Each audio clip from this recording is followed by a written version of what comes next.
coordinadora que está siempre muy pendiente de todos los aspectos necesarios para el buen desarrollo de, eh, de nuestro diplomado. Bueno, gracias al hermano Ciel que había puesto en el chat también ahí el mapa, un mapa muy usado, para comprender un poco esa región donde ejerció su ministerio Jesús y de dónde venían las multitudes que lo seguían. Bueno, entonces comencemos. Si hay alguna pregunta, como decimos, breve o en lo posible, para dar la posibilidad a quienes quieran de pronto ampliar algún concepto o aclarar alguna duda que hayan tenido. Bien, creo que no vemos, ¿cierto, hermana? No vemos preguntas, entonces están o muy dormidos o bueno, muy bien. Entonces, la idea es eso, que ustedes que están en la clase sincrónica aprovechen también las dudas que ustedes tienen, pueden ayudar a quienes en un segundo momento van a ver el video. Bien, entonces vamos a continuar con nuestro recorrido así panorámico de los principales, de las principales partes de nuestro evangelio. En este sentido, después de este sumario donde se nos presenta cómo es la vida cotidiana de Jesús, pues tenemos ya el acceso a lo que es el sermón o el discurso de la montaña. Entonces, eh,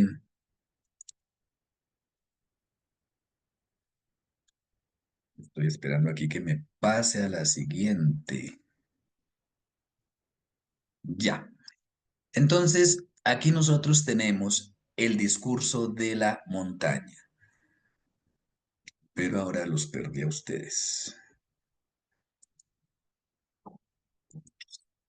Bien, en este discurso de la montaña comenzamos por las bienaventuranzas. Una cosa importante de cada uno de los discursos. Si nosotros eh, nos vamos precisamente a, a estos discursos, a la totalidad, aquí devolviéndome un poquito, cada uno de los discursos se marca muy bien el inicio y el final de cada discurso. Antes de entrar en el primero, quiero compartir con ustedes cómo el evangelista marca siempre el final de un discurso. Ejemplo, en el capítulo 9, perdón, 7, versículo 8, versículo 28, dice, cuando Jesús terminó estas palabras, dice textualmente, en griego dice, cuando Jesús terminó estas palabras, a veces dice terminó de hablar, pero en griego diría cuando Jesús terminó estas palabras. Al final del capítulo 10, en el capítulo 10, versículo 11, por ejemplo, capítulo no, capítulo 11 versículo 1 dije al revés. Capítulo 11 versículo 1 al final del capítulo 10 dice, y sucedió que cuando Jesús terminó de dar estas instrucciones a los 12 discípulos. Al final del capítulo 13 marcamos también el final de ese discurso que Mateo nos presenta en parábolas, las parábolas del reino, y allí dice al final precisamente, entonces, uy, espere que se me perdió.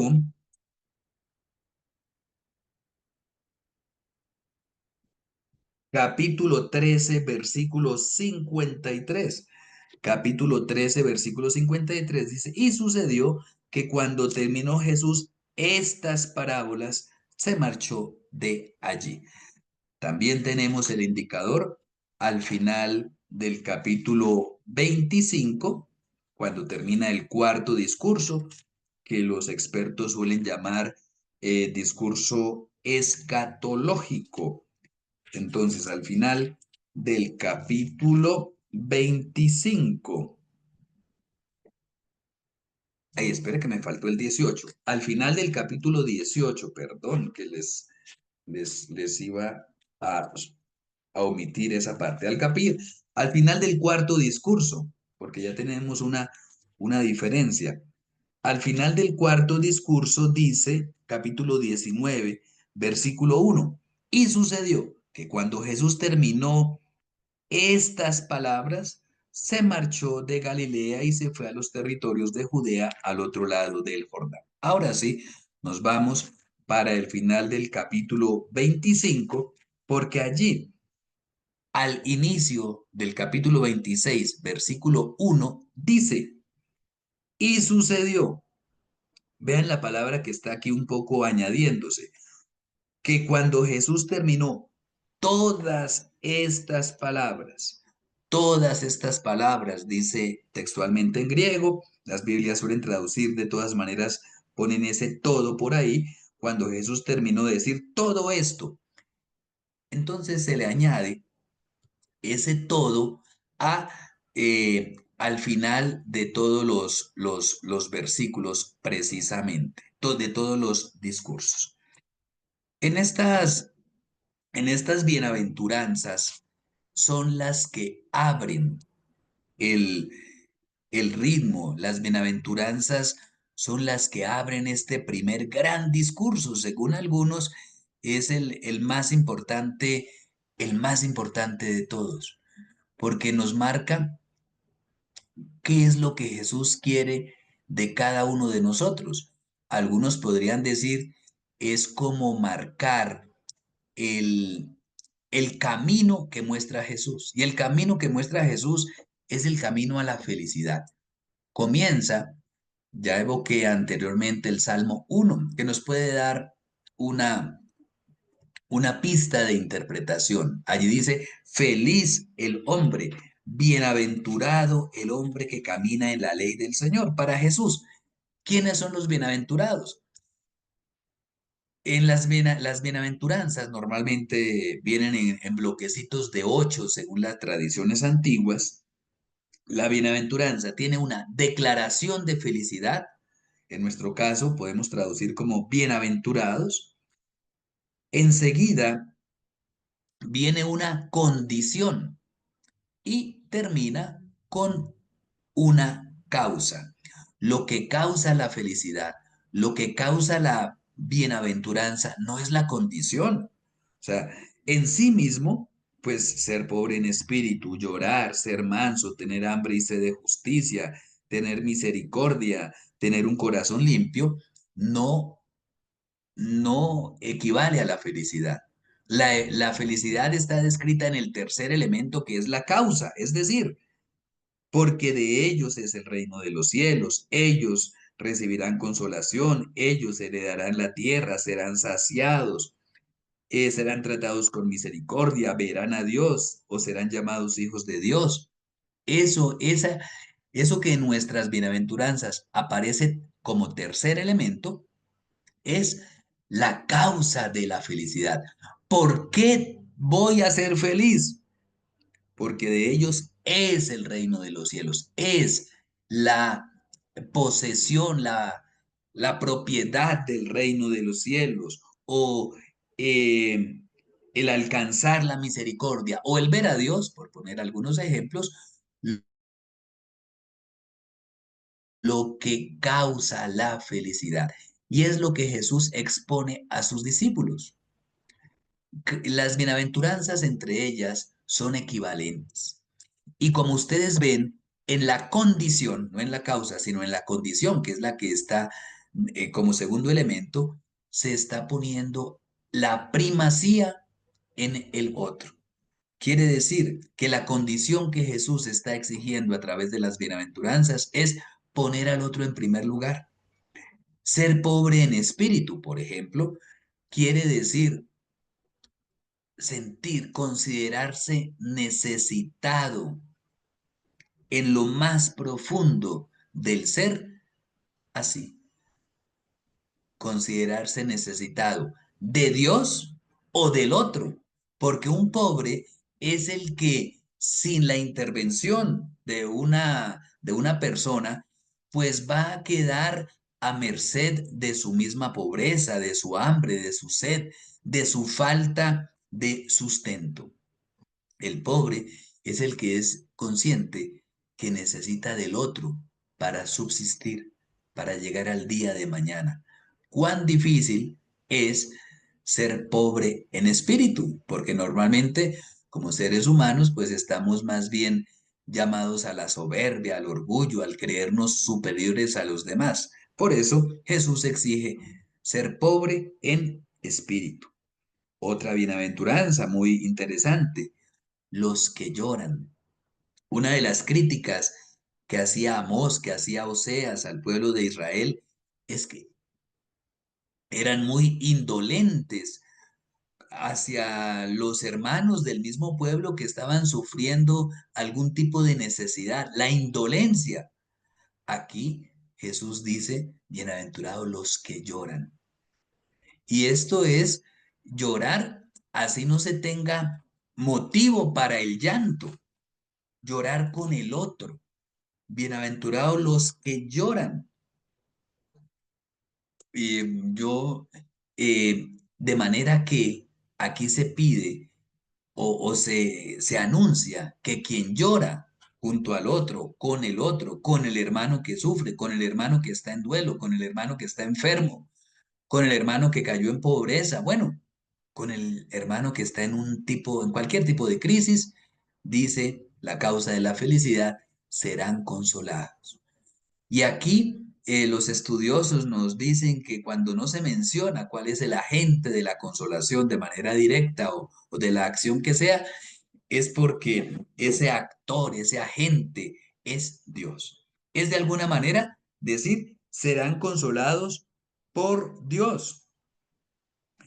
Muy similar a lo que, por ejemplo, se ve con claridad en el versículo 9, donde dice, bienaventurados los que hacen, los que trabajan por la paz, porque serán llamados hijos de Dios. Allí no dice, ¿quién los llamará hijos de Dios?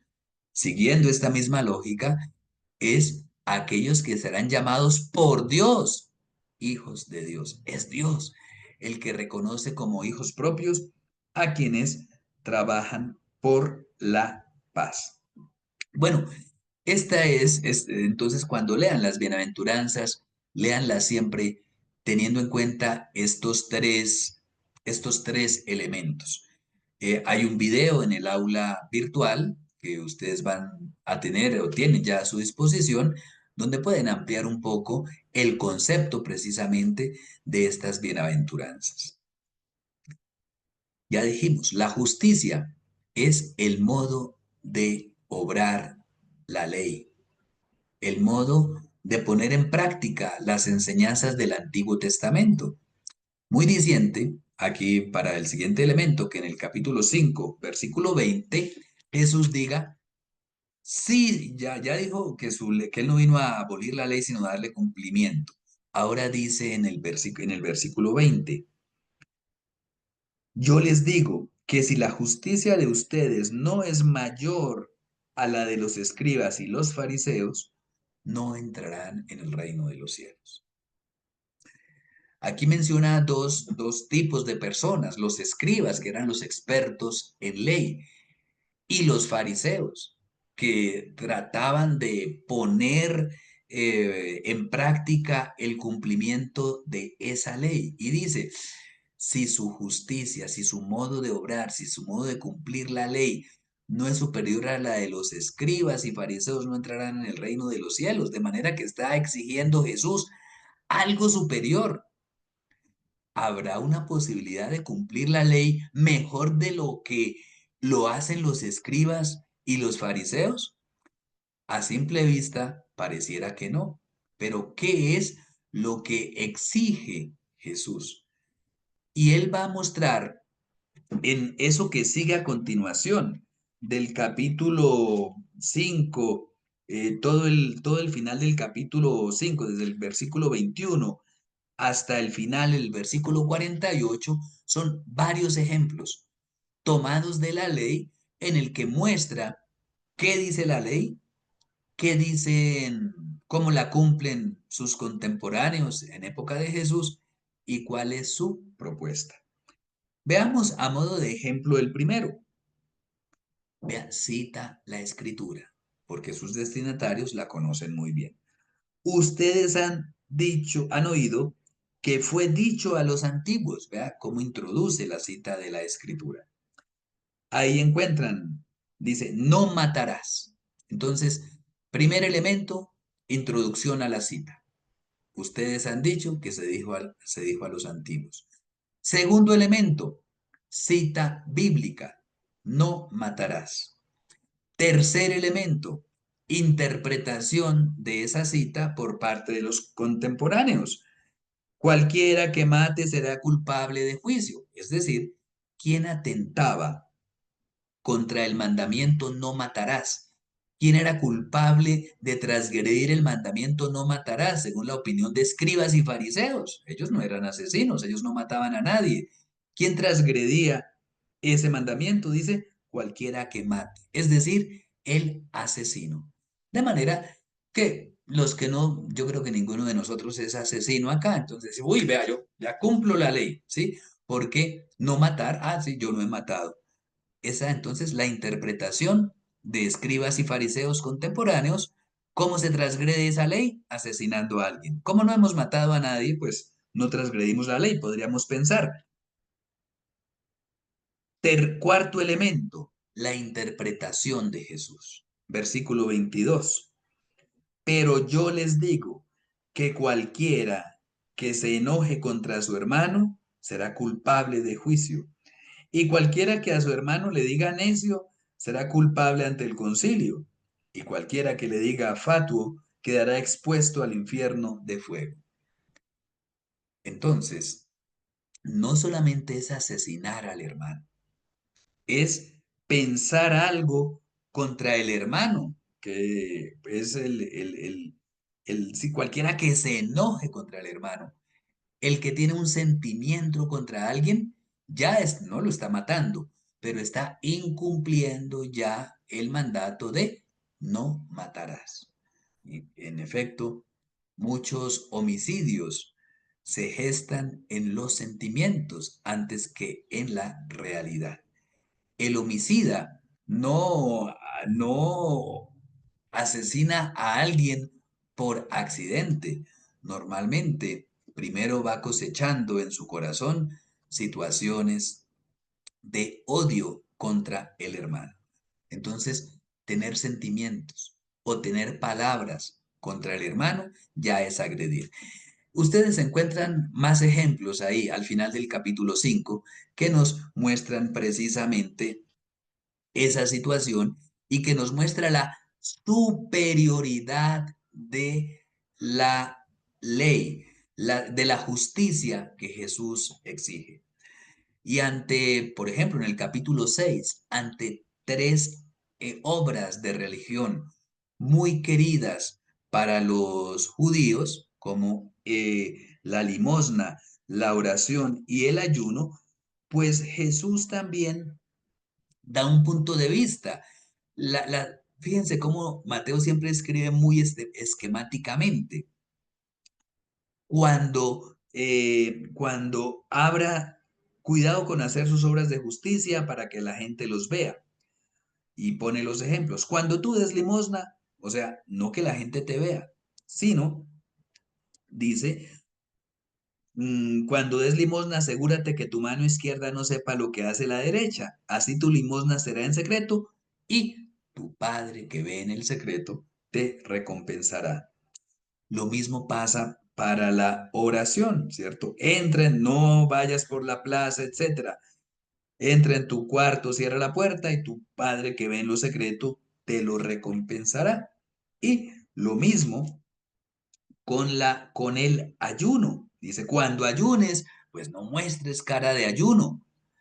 Hazlo en secreto, perfúmate, lávate, que tu Padre que ve en lo secreto te recompensará. Entonces no solamente la justicia tiene que ser superior, sino que la justicia no es para que los demás digan, ¡ay, qué bello! ¡Qué hermano tan justo! ¡Qué miembro de la comunidad tan excelente! No, tu Padre que ve en lo secreto te lo recompensará. Cuando a uno lo aplauden, a uno lo felicitan desde este punto de vista, pues ya está obteniendo su recompensa. Y Jesús le está pidiendo a su comunidad que no sea una comunidad donde todo el mundo esté buscando los aplausos y el reconocimiento de los demás, sino que cada uno busque en el secreto el reconocimiento de Dios. Y la parte de la oración tiene como una adición en el versículo 7, una gran ampliación que está precisamente en todo el centro del Sermón de la Montaña y que nos habla un poco de la religiosidad de los gentiles, de los paganos. Al orar, no hablen mucho como los gentiles, que figuran que por su palabrería van a ser escuchados. Aquí podemos ver que los paganos, los gentiles, eran personas muy devotas, muy religiosas, de sus propios dioses, que eran ídolos, pero de todas maneras tenían esa gran devoción. Y por eso ellos pensaban que la eficacia de la oración dependía de pronto de repetir las oraciones que se sabían y como darles un arte mágico. Puede ser una oración espontánea, puede ser una oración ya escrita, un himno compuesto que se lee, pero ellos pensaban que eso tenía como una fuerza mágica, que la oración de invocación, bueno, de lo que fuese, decir muchas palabras. Es decir, que los paganos decían muchas palabras en sus oraciones. Dice, no, ustedes oren con lo básico. Entonces, de alguna manera, está diciendo que los paganos eran personas de oración, pero por otra también está criticando el sistema religioso de los paganos, que estaba basado en conferirle como alguna especie de poder mágico a sus oraciones. Y cuando dice, ustedes oren así, eso que sigue a partir del versículo 9 es prácticamente un compromiso. Ustedes no le pidan nada a Dios, que Él ya sabe lo que necesitan antes de que se lo pidan. Ustedes cumplan su parte. ¿Cuál es su parte? Cumpla las bienaventuranzas. Comprométase con Dios. ¿Y a qué me comprometo? Ahí dice, a santificar su nombre. ¿Y cómo se santifica el nombre de Dios? Pues haciendo su voluntad. Dice, venga tu reino. ¿Qué quiere decir eso? ¿Quién es el rey? Eso va seguido de hágase tu voluntad en la tierra como en el cielo. Y Jesús lo hace dando ejemplo. Si nos vamos allá al final del Evangelio, cuando Jesús está orando antes de su entrega, acuérdense que él entra en profunda conmoción y dice, Padre, aparta de mí esta copa, pero no se haga como yo quiero, sino como quieres tú. Es decir, no se haga mi voluntad, ¿No sino se la escucha? tuya. ¿Se está oyendo? Bien, Sí, Sí, sí, profesor, está, se escucha. bien, sí, gracias, señor. gracias. Sí se escucha, sí se escucha. Gracias. Entonces, en ese sentido, vemos que esos versículos que nos hablan de la oración, más que pedir cosas, es un compromiso con Dios. Incluso uno dice, no, pero ahí está pidiendo pan. Por eso está considerándose pobre. Yo no tengo. Eres tú, Dios, el que tiene que suplir por mí. Y finalmente, bueno, ahí también encontramos la oración o el, eh, el versículo que Mateo explica porque seguramente lo considera importante. Cuando dice, perdónanos nuestras deudas, como también nosotros, en griego dice, ya perdonamos a nuestros deudores. Porque después en el versículo 14, Mateo, Jesús lo explica. Dice, si ustedes no perdonan a otros, su Padre Celestial tampoco perdón, si ustedes perdonan a los otros, su Padre Celestial los perdonará, pero si ustedes no perdonan a los otros, tampoco el Padre de ustedes les perdonará sus ofensas. Entonces, el centro, un poco de este discurso de la montaña, nos lo presenta Mateo, porque es muy profundo para que lo estudien realmente con toda la atención. Pero quiero terminar esta partecita aludiendo al capítulo 7, versículo 12, donde dice lo fundamental, porque acordémonos que Mateo está tratando de probar, de legitimar a Jesús como el que cumple a cabalidad la ley. Y dice, todo lo que quieran que la gente haga con ustedes, eso mismo, hagan ustedes con ellos. Y vea lo que dice, porque allí está, en ellos se resumen la ley y los profetas. Es una, dijéramos, máxima de sabiduría. Hagan a los demás lo que quieran que los demás hagan a usted. Pero al ponerlo en relación con la ley y los profetas, pues permite que los lectores del Evangelio conozcan bien de qué se trata. Enseguida viene la conclusión cuando dice, bueno, ya les he hablado todo esto. ¿Para qué? ¿Para qué estas palabras no son para repetirlas, para aprenderlas? Bueno, dijéramos, ni siquiera para estudiarlas en un diplomado, ¿cierto? Lo más importante es para ponerlas en práctica, porque lo dice, todo el que oiga estas palabras y las ponga en práctica, capítulo 7, 24 y siguientes, es como el hombre prudente que construyó su casa sobre la roca. Vino la lluvia, los vientos, su casa no cayó porque estaba cimentada sobre la roca. Es lo que pide Jesús, que sus palabras sean puestas en práctica. También por eso nosotros procuramos aquí dar algunas pautas para su comprensión, de manera que puedan ser llevadas a la práctica, que es lo más importante. Con esta situación, pasamos a una sección narrativa. En esta sección narrativa de los capítulos 8 y 9, ¿qué es lo más importante? Que Jesús hace una serie de acciones, de actividades, de sanaciones en las cuales pone en primer lugar a los demás, a los enfermos, a la suegra de Pedro, a los que están en peligro por la tempestad, a los que están endemoniados, ¿sí? Entonces, al paralítico, etcétera. Entonces, en estas narraciones, Jesús va mostrando su compasión. Y bueno, la hija de Jairo, los dos ciegos que reciben la vista, el mudo que habla, y todo esto termina con una pregunta. ¿Por qué Jesús hace todo esto? ¿Por qué estas narraciones que nos presenta Mateo? Para entenderlo, podemos ir al final del sumario que ya leímos en 9:35 y allí vemos que dice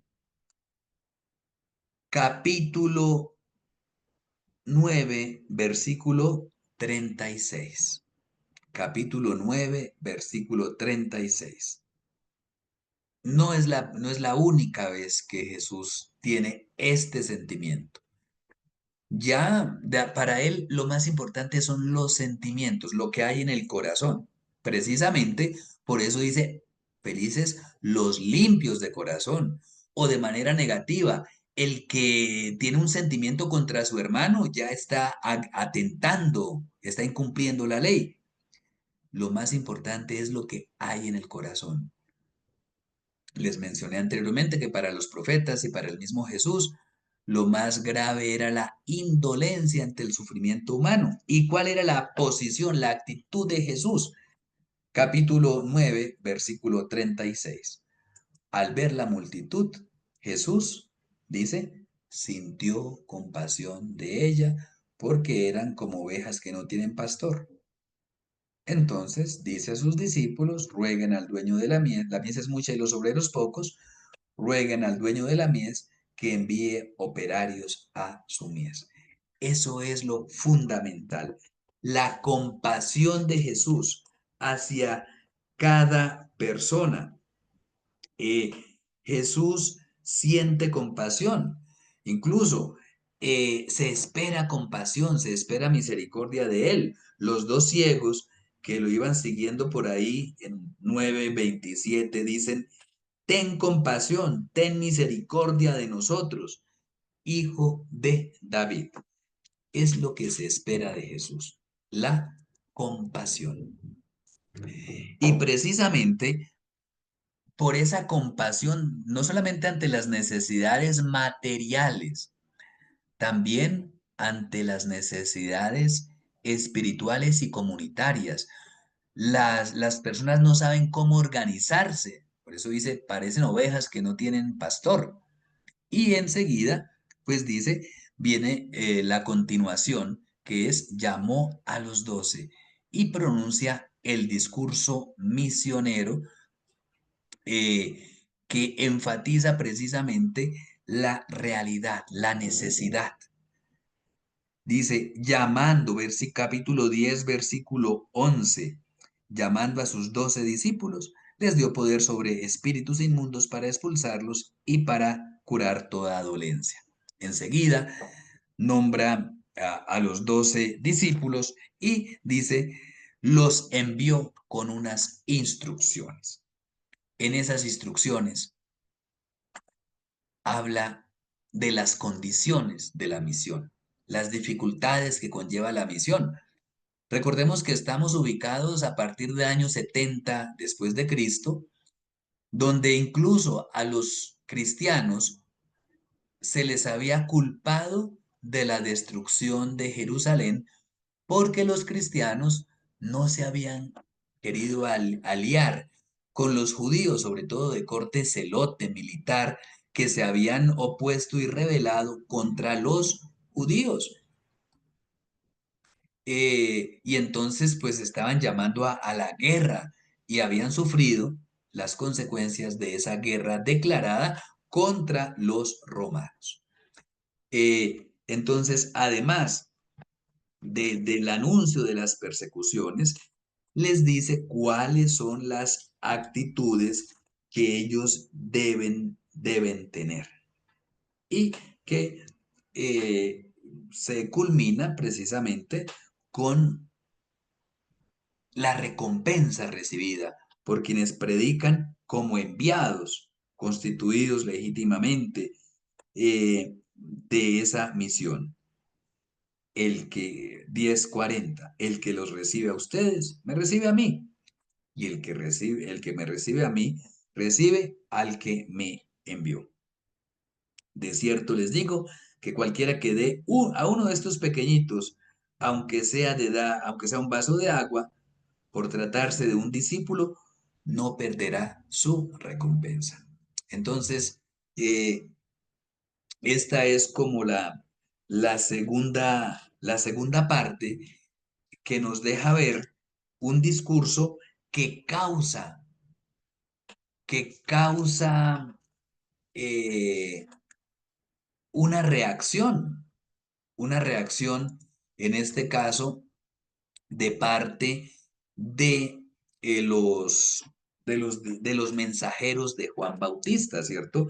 Cuando dicen, oye, pues, o sea, de acuerdo, ¿cuál sería la profundidad de las palabras de Jesús que hace precisamente que los discípulos de Juan vengan inmediatamente? Capítulo 11. ¿Eres tú, le mandan, el que ha de venir, o hemos de esperar a otro?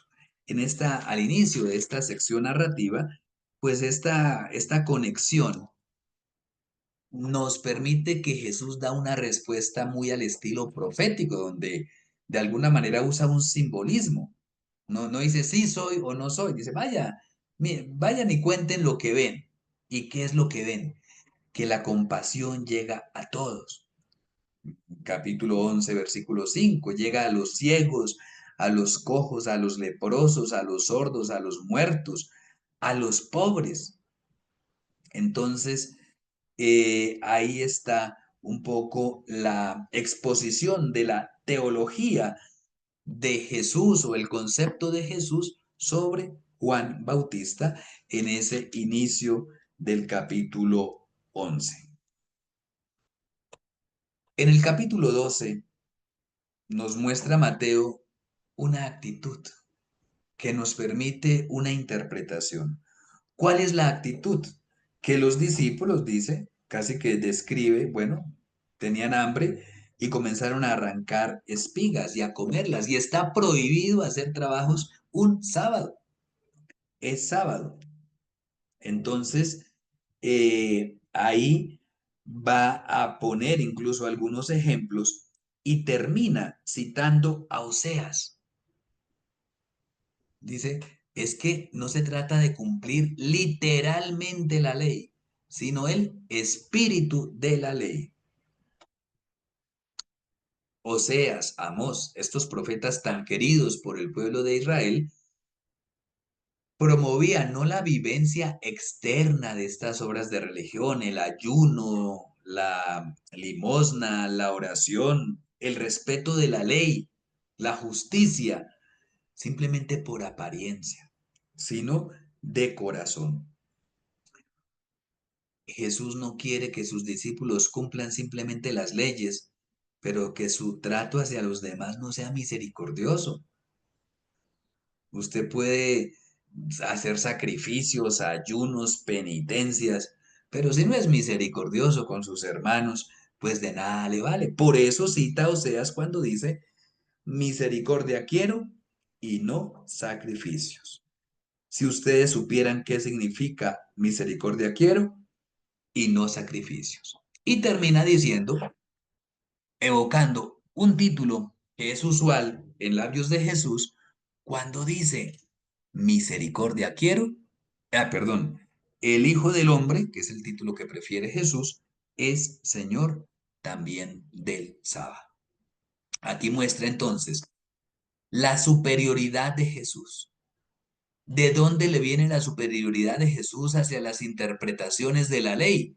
Que como ya vimos, después de las bienaventuranzas, Jesús propone un cumplimiento de la ley superior al de los escribas y fariseos, que se contentan con un cumplimiento externo, rigorista, legal, literal de la ley. Jesús propone un cumplimiento de la ley que involucra la compasión por los demás y que por eso es un cumplimiento lleno de misericordia. Misericordia quiero y no sacrificios. Entonces, este, este acontecer, este debate que Jesús tiene hacia los fariseos, pues va a servir para que él exponga algunas leyes, ¿cierto? Sin embargo, va viéndose la persecución que va sufriendo. Eh,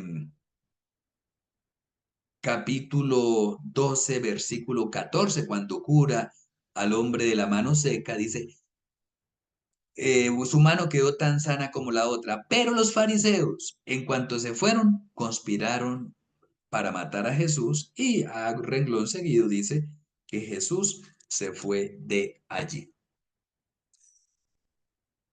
Bueno, hermano Ociel, escuchamos su pregunta puntual. Hermano, cuando hace la interpretación Jesús de la ley, él está haciendo uso de su divinidad o está haciendo un ejercicio también como humano para poder dar una interpretación así con palabras contemporáneas, una hermenéutica o una exégesis de los escritos que él tenía acceso. Pues ¿Qué es lo, acordemos, siga. sí, qué es eh, lo que en esos tiempos se pudo ver enseñado sobre la manera de interpretar, pero interpretar, como dice usted, la ley, la Torá, los Nevín y los Ketubín, y que por muchos años, según lo que hemos visto a lo largo de los cursos, por muchos años, por más que leamos la Biblia, a veces tenemos esos errores al interpretar. Por ejemplo, un pasaje como ahorita, como el que está diciendo usted de las bienaventuranzas. ¿Qué es lo que hacía Jesús o qué es lo que tenía acceso Jesús en ese momento para poder dar esa interpretación del material que él tenía acceso? Bien, gracias, Ociel. Bueno, hay una dificultad, es que realmente no sabemos, bueno, por decirlo de alguna manera, cuál era el material al que él tenía acceso, pero sí podemos percibir cuál era el estilo de su predicación por el testimonio que encontramos, en este caso, en el Evangelio de Mateo. Y en ese estilo, pues es alguien que predica con autoridad, una autoridad especial. Así se la reconocen ya desde el Evangelio de Marcos, ¿no? Cuando dice, entró allá a la sinagoga y todos, uy, pero ¿qué es esto? ¿Qué? Una nueva predicación hecha con autoridad. Esto lo dice de otra manera el Evangelio de Mateo, cuando dice en el capítulo 8 versículo 1, al descender Jesús del monte, lo seguía mucha gente. Es decir, que eso impactó hasta el punto del seguimiento. Y usted sigue a una persona a la cual le reconoce autoridad, ¿sí? Entonces, es decir, ahí no dice que todos, pero pues que sí, Mateo nos va presentando la autoridad de Jesús de esa manera, a través del seguimiento de las personas. Y esta autoridad se fue reconociendo cada vez más y de manera creciente hasta llegar a su tope después de la resurrección de Jesús. Es después de la resurrección cuando ellos se dan cuenta que estas palabras, que estas obras que hace Jesús son algo extraordinario. Entonces reconocen allí la importancia, las comienzan a transmitir unos a otros y las comienzan a ir sistematizando, como vemos que ocurre en los evangelios. Entonces es allí esa, esa autoridad. Y lo que Jesús, perdón, lo que Mateo corrobora que es una autoridad especial. ¿Cómo la corrobora? No solamente con las palabras, sino con las acciones de Jesús, como veíamos tal vez en la diapositiva anterior, con los milagros, con las sanaciones, con la compasión. Jesús es el que mayor compasión ha mostrado en este mundo. ¿Y eso para qué? ¿O eso por qué? ¿O eso qué provoca en sus seguidores? Precisamente eso, el seguimiento y su aceptación. Y así hay pequeños detalles, pero aprovecho la pregunta para decir algunos, ¿no? Incluso al comienzo del Sermón de la Montaña es muy solemne. Dice, al ver las multitudes, se le acercó, Jesús subió al monte, se le acercaron los discípulos, se sentó. Ese sentarse allí en ese contexto es señal de autoridad, porque los maestros enseñaban sentados. Entonces él se sienta para que los discípulos estén a sus pies y después abría la boca diciendo. De alguna manera también allí se pone la superioridad de Jesús más grande que la de Moisés. Moisés sube al monte para recibir la ley. Jesús sube al monte para proclamar su nueva ley. Él no va a recibir nada, él a proclamar. Entonces, son pequeños elementos o grandes, como los queramos ver, que nos van mostrando eso, la superioridad, la legitimidad de Jesús. Y por eso es que él primero demuestra que no es un anulador de leyes, sino un cumplidor de leyes que le pide, o sea, el cumplidor de la ley, porque su cumplimiento de la ley no se limita a lo que dice la ley. No matarás, sino al espíritu de la ley, que es, ¿por qué no matarás? Porque su hermano es importante. Ponga al prójimo, ponga al otro humano frente suyo, así sea alguien que se equivoca, por encima de todo. Por eso usted no tiene sentimientos contra él, por eso lo respeta, por eso lo protege. Gracias, Ociel. Norberto, por favor. Sí, maestro, recordemos que en aquellos tiempos habían bastantes rabinos muy conocedores de la ley, pero lo que impresiona a la gente de ese tiempo, ¿verdad? Y lo que Mateo quiere decir, más que todo fueron también los milagros y los prodigios. Recuerde que los discípulos creyeron, ¿verdad? Por ejemplo, en el primer milagro que hace Jesús en la boda de Caná de Galilea, ¿verdad? Cuando Dios también hace va en la barca y reprende el viento y el mar, el mismo Pedro, los discípulos dijeron, ¿quién es este hombre, verdad? Que aún el viento y el mar le obedecen, ¿verdad? Todas esas cosas, ¿verdad? Eran muy diferentes, ¿verdad? Este hombre tenía autoridad, tenía poder, ¿verdad? La gente lo seguía, ¿verdad? Por eso, ¿verdad? Era muy diferente a los rabinos que sabían la ley, pero Jesucristo es la autoridad y sigue siendo la autoridad, por eso se le sigue. Bueno, gracias, Norberto. Y una cosa, lo que se dice sobre Jesús, porque eh, tiene un propósito, o sea, todo lo que se cuenta sobre Jesús tiene un propósito y es enseñar el misterio de Jesús. No solamente lo que hace, sino qué significa lo que hace.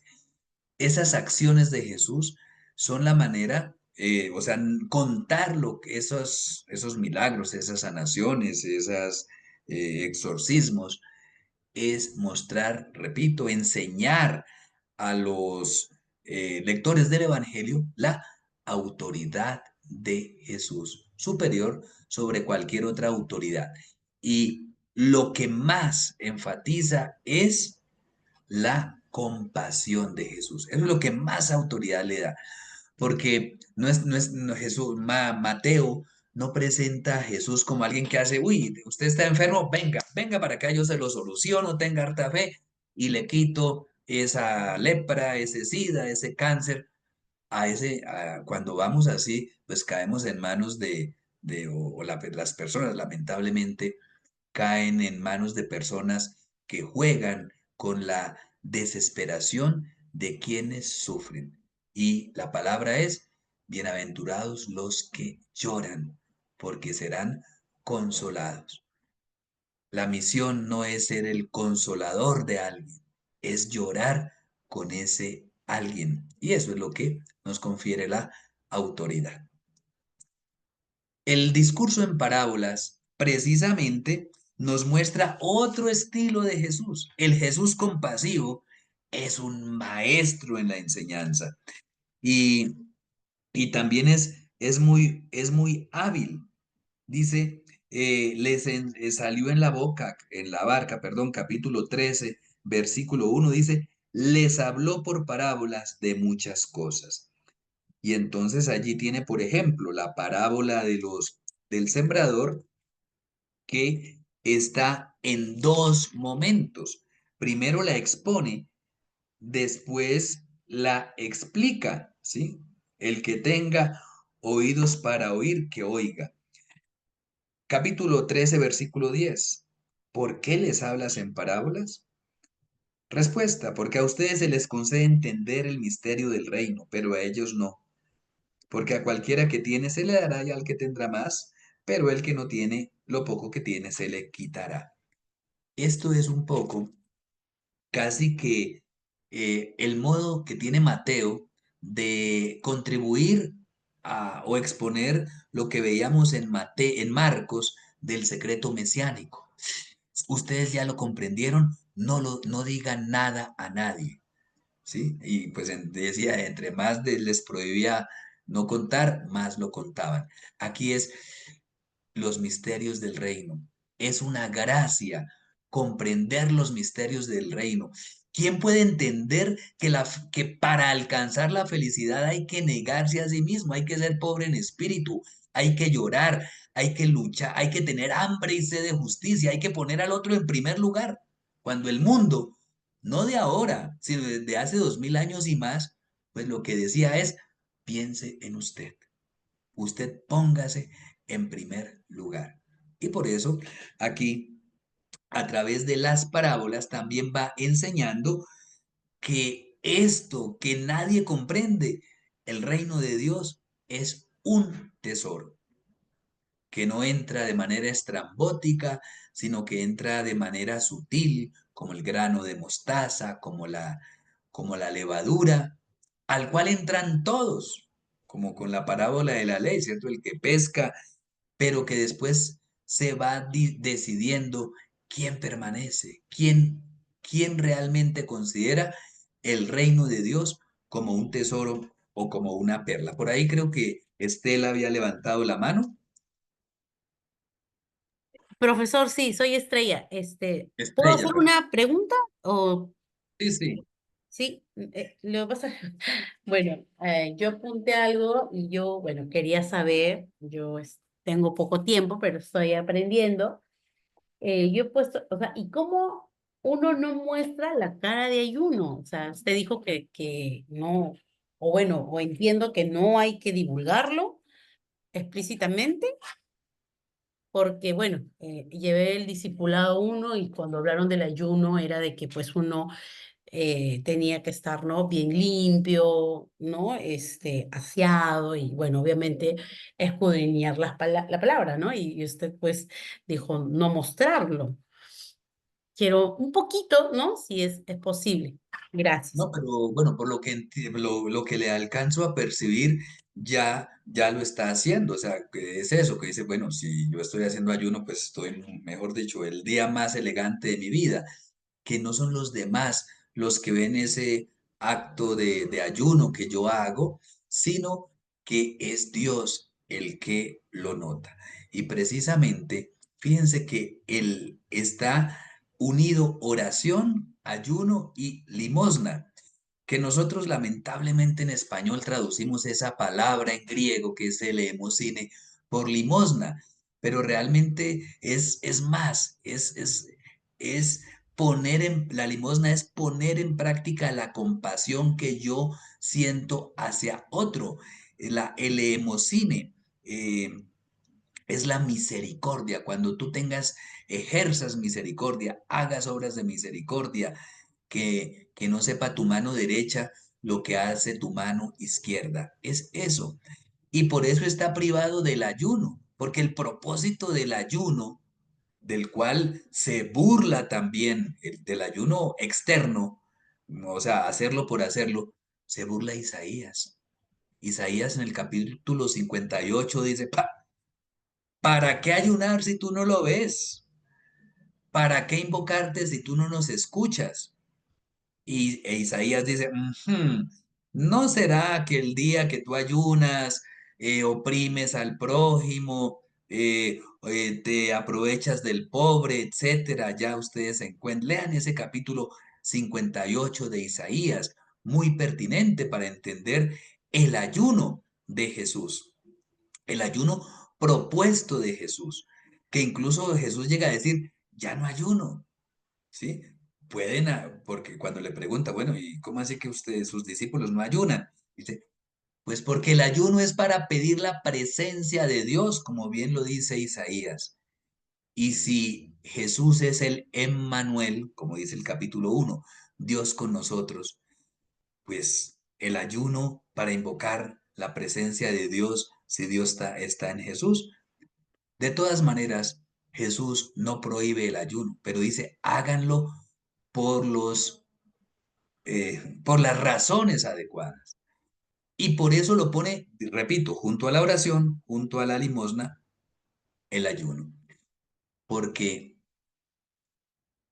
las acciones de misericordia que se hagan por los demás muestran mi pobreza en espíritu, muestran que realmente para mí el otro es importante. Bien, entonces por eso las acciones hacia el otro son trascendentales. Incluso si tengo que privarme Ujú. de algunas cosas, que es el ayuno, ¿cierto? Privarme de algo que tengo que consumir, que tengo que disfrutar, para que sea el hermano necesitado quien disfrute de de esos bienes, de esos alimentos incluso, de los cuales me estoy privando yo.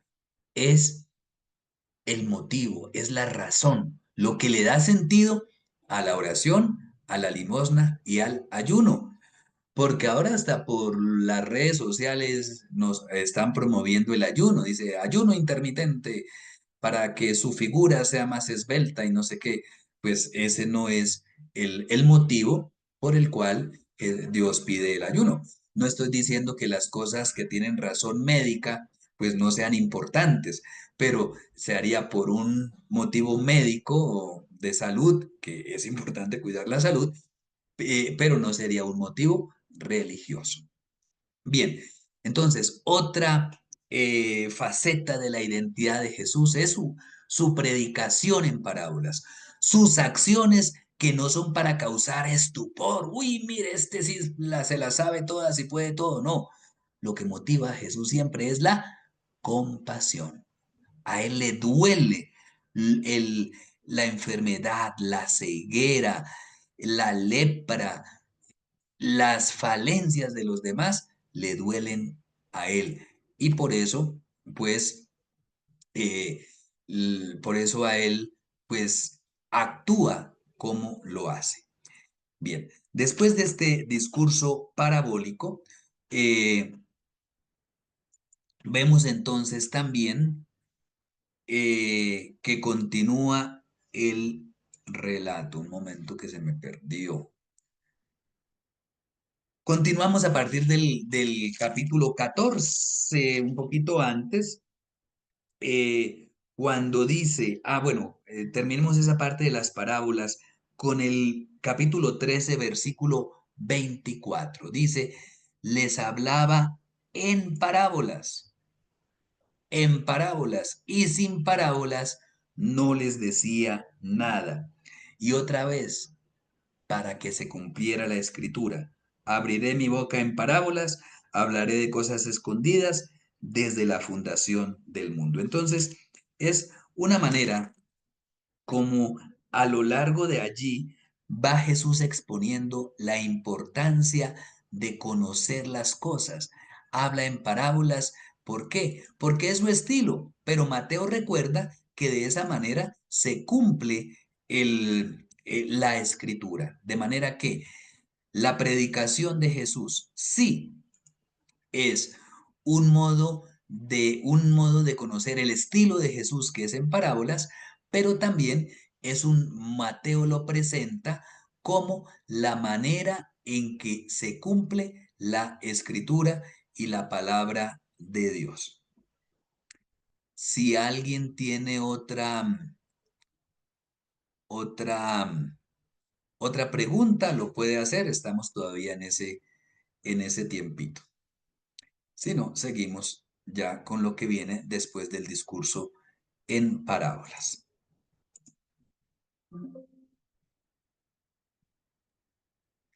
Bien.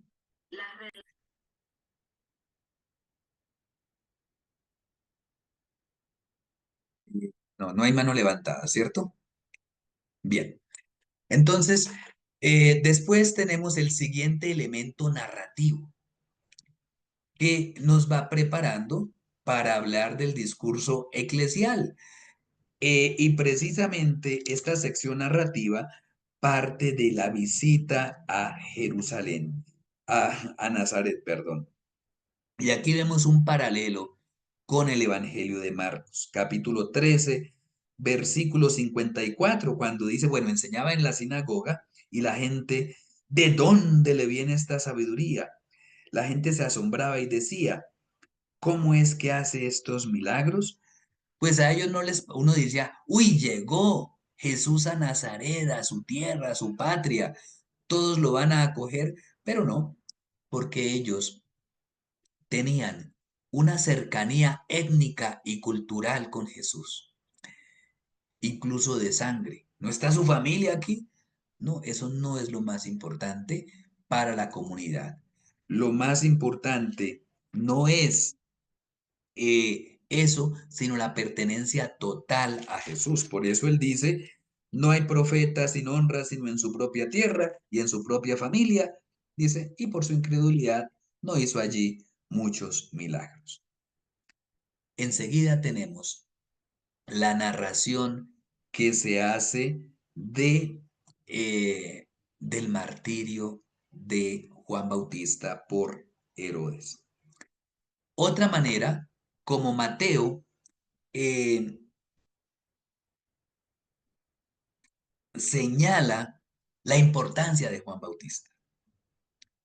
Así como para hablar de la superioridad de Jesús, Mateo no desechó la ley, sino que al contrario, habla muy bien de la ley y que Jesús la tiene en tan alta estima que la lleva a su punto máximo. Pues aquí, para hablar del Bautista, no dice, no, es que el Bautista es menos importante que Jesús y ya, no. Teniendo en cuenta, como ya dije, que hay muchos ex discípulos del Bautista que ahora son discípulos de Jesús, pues narra la vindicación de Juan Bautista. ¿Cuál es su vindicación? Su muerte como mártir, su muerte como justo, su muerte por proclamarle, cantarle la tabla al gobernante, a Herodes. A Herodes le dice, no es lícito ese adulterio que estás teniendo. ¿Y cómo termina? Mártir. Enseguida, pues habla del funeral. Más tarde, los discípulos de Juan fueron, 14:12, tomaron el cuerpo y lo enterraron. Vea cómo todo va hilado, lo que sigue después con la compasión. Capítulo 14, versículos 13 y 14. Cuando Jesús se enteró, se fue de allí, se enteró pues de lo que había pasado con Juan Bautista, en una barca a un lugar apartado. Cuando la gente lo supo, lo siguió a pie desde las ciudades. Vea otra vez, 14. Cuando Jesús salió de la barca y vio a tanta gente, tuvo compasión de ellos. O sea, no es llegó, predicó, sanó, no. Primero llegó y tuvo compasión. Al ver la gente, se condolió de las necesidades de las personas. Tuvo compasión. Y un poco esa compasión, esa indolencia aparece en los discípulos, ¿no? Dice, ya anochecía y toda esa multitud dice, oiga, maestro, despide a la gente para que vayan y se compren de comer. Fíjense lo que dice la respuesta de Jesús. Denle ustedes de comer. Ellos tienen un problema, denles el tiempo para que solucionen ellos el problema. Jesús les está diciendo, no, es que el hambre de ellos es problema de ustedes. Felices los que lloran, porque serán consolados. Usted trátelos a ellos como si fueran sus propios hijos. Que usted no le dice, mijito, vaya, salga a la calle, tiene 6 años y ve a ver quién le da de comer porque aquí no hay. No, denle ustedes de comer. Y fijémonos que allí viene un poco la acción que seguramente Jesús hacía con frecuencia y que era común en el mundo judío, la fracción del pan. Tomó los 5 panes, los 2 pescados, versículo 19, levantando los ojos al cielo, los bendijo, los partió, dio los panes a los discípulos y los discípulos a la multitud. Casi que una preparación ritual de lo que sucedería en la última cena, pero no era extraño que, digamos, el jefe, quien se sentaba en la cabecera de una mesa ya en las comidas especiales de los judíos, tenía este rito de la fracción del pan. La fracción del pan no es un rito que se inventa la comunidad cristiana, es una realidad que se hacía en el mundo judío. Lo que cambia a Jesús es el sentido de esa fracción del pan. ¿Y qué significa? Todo lo que ha venido practicando. y predicando, perdón, la preocupación por el otro. Si volvemos a Isaías 58, ya mencionado, allí dice, ¿por qué será que Dios no escucha su ayuno, no se da cuenta? ¿No será que el ayuno que estás haciendo está mal hecho? Porque el ayuno que Dios quiere es este, que partas tu pan con el hambriento. Denle ustedes de comer. Aquí vienen pues varias acciones de Jesús y fíjense también la acusación recurrente, capítulo 15. Oye, ¿sí? Los escribas y fariseos, tus discípulos quebrantan la tradición de los antepasados porque comen sin lavarse las manos cuando comen pan. Cuando este texto se describe en otros evangelios, como por ejemplo, en Marcos, allí en Marcos se describe, no es que imagínense que los discípulos, los judíos, cuando vuelven del mercado se lavan las manos y lavan hasta las vajillas.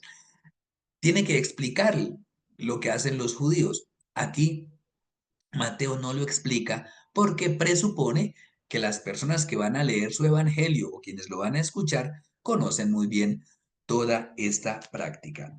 Pero queda pues en claro que, eh, que Jesús les responde que Él no está quebrantando la ley, que son ellos los que quebrantan la ley. Y finalmente, Él sigue pues su predicación que culmina fuera de las fronteras de Galilea. ¿Se acuerdan? El primer sumario, que la fama de Jesús llegó a Siria.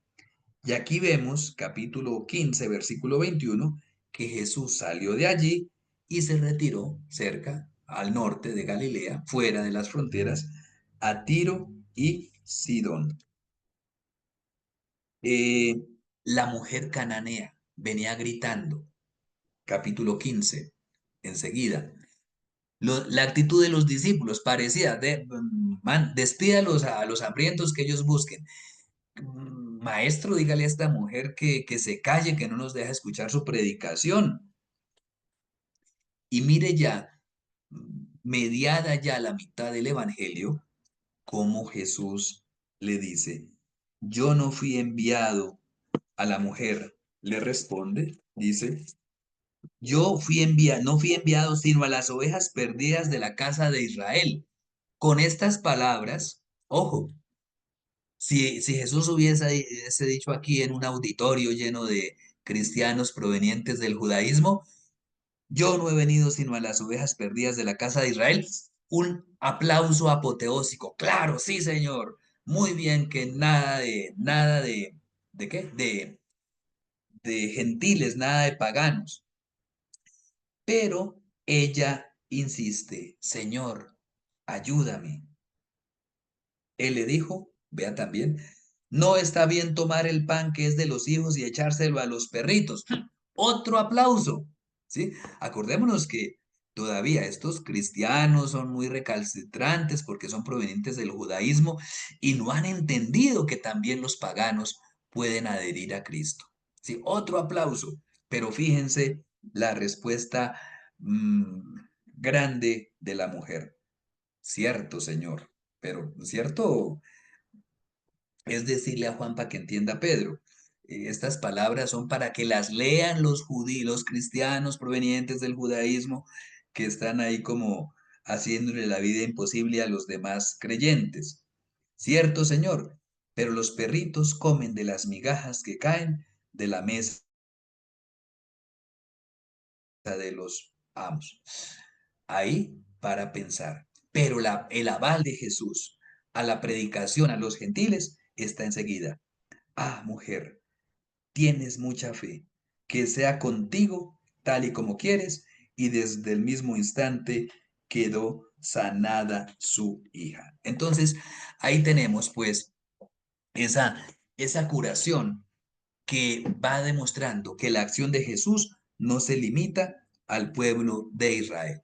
Tenemos la segunda señal de la alimentación ahora de los 4.000 y tenemos acá la confesión de Pedro, que es diferente en el capítulo 16, versículo 13, a la de Marcos. En Marcos decía, tú eres el Cristo.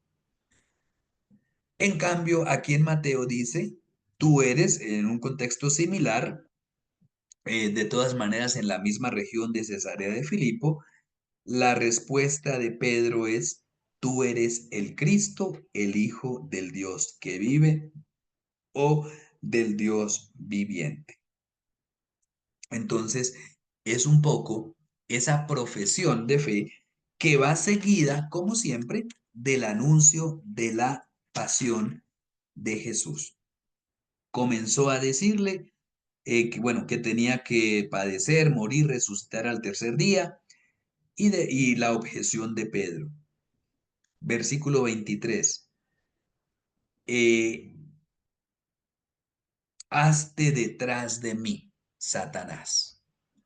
Hazte detrás de mí, Satanás.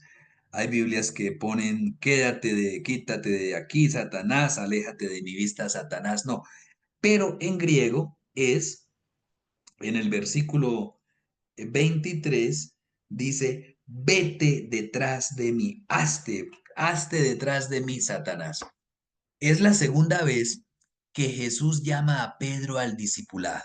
¿Se acuerda cuando estaba pescando allá con Andrés? Dice, ellos dejaron todo y lo siguieron.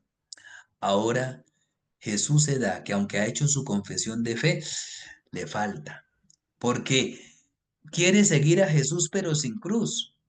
Cuando Jesús le dice el Hijo del Hombre tiene que ir a Jerusalén, morir y resucitar, uy, Dios, que Dios no lo permita. No, mijito, a usted todavía le falta comprender y conocer el discipulado. Entonces, ¿sabe qué? A pesar de que no entienda, sígame, sígueme. O sea, y lo dice en palabra técnica, hazte detrás de mí, Satanás. Tenemos también en este mismo episodio la transfiguración, que es un spoiler de la resurrección.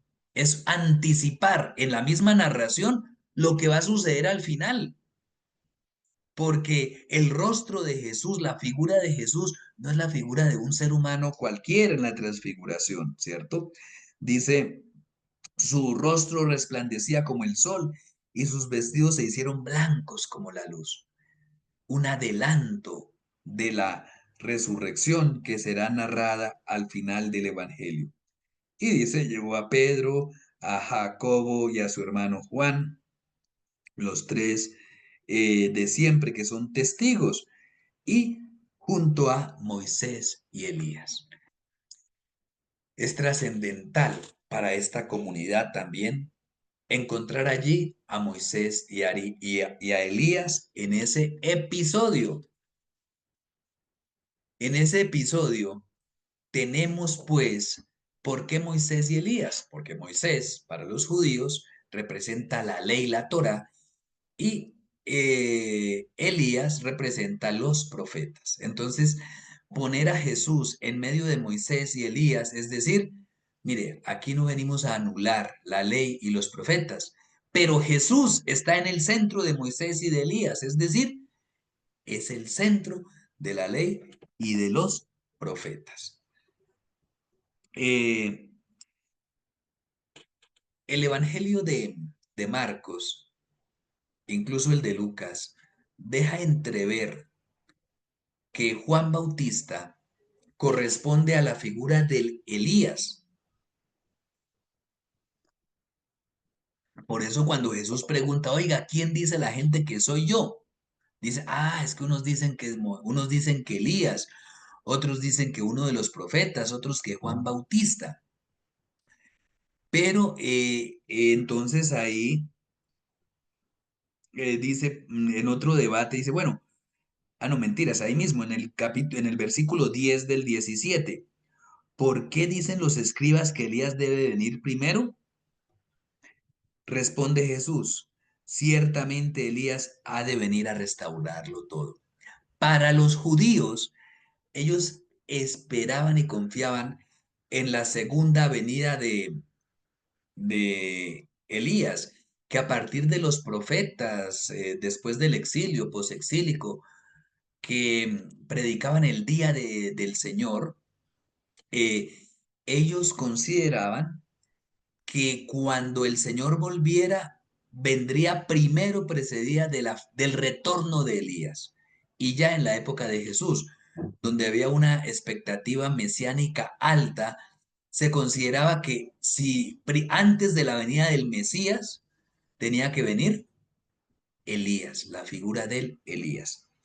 Pero mientras que Lucas y Marcos sugieren que el Elías pueda ser Juan, Mateo lo dice clara y directamente, porque enseguida en el versículo 12 dice, les digo sin embargo, Elías vino ya, pero no lo reconocieron, ¿sí? Es decir, está afirmando que es Juan, sino que hicieron con él todo lo que quisieron. Así también el Hijo del Hombre padecerá en manos de muchos. Por eso entendemos que haya narrado primero el martirio de Juan. Elías vino ya, hicieron con él lo que quisieron, ya padeció, ¿cierto? Dice, así también el Hijo del Hombre padecerá a manos de ellos. De manera que el martirio de Juan Bautista,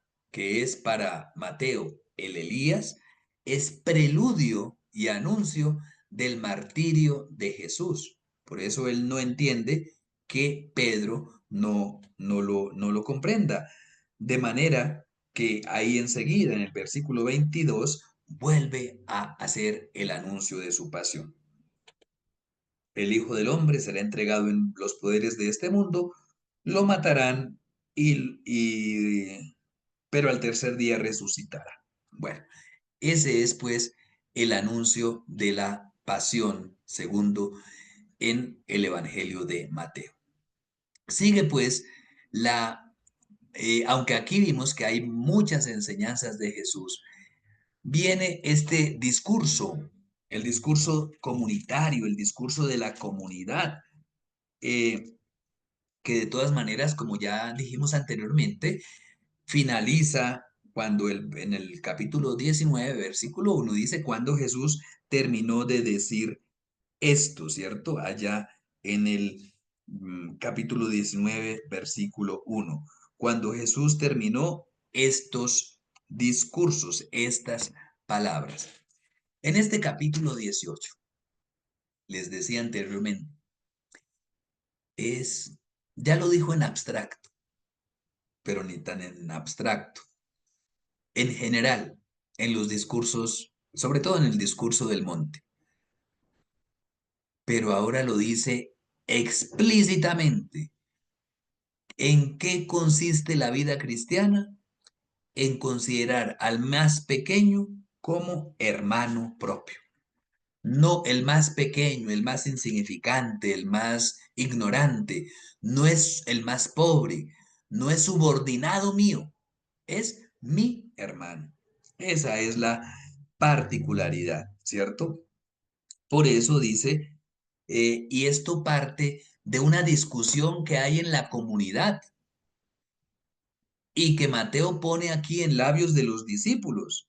Se acercaron, 18:1, y le preguntaron, ¿quién es el mayor? Entonces, bueno, ¿quién es el mayor en el reino de los cielos? El pobre en espíritu, el limpio de corazón, nosotros.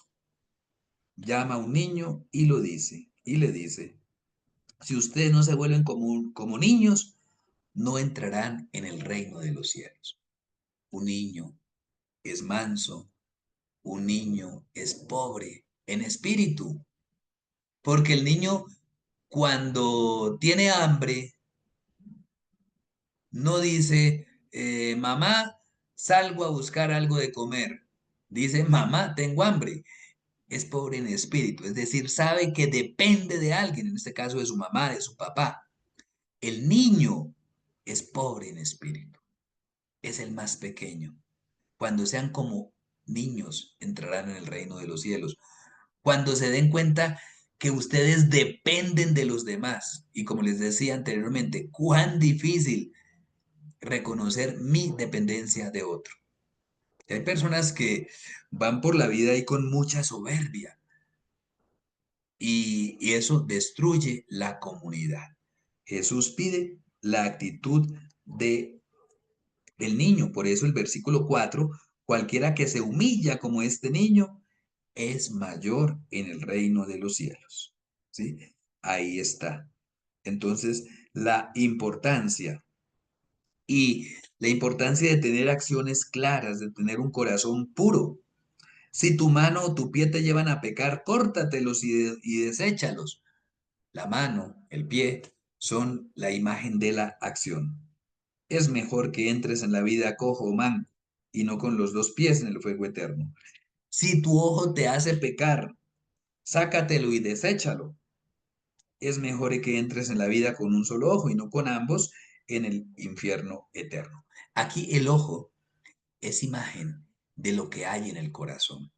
Recordemos que la bienaventuranza dice, bienaventurados los puros de corazón, porque verán a Dios. Hay conexión entre el ojo y el corazón.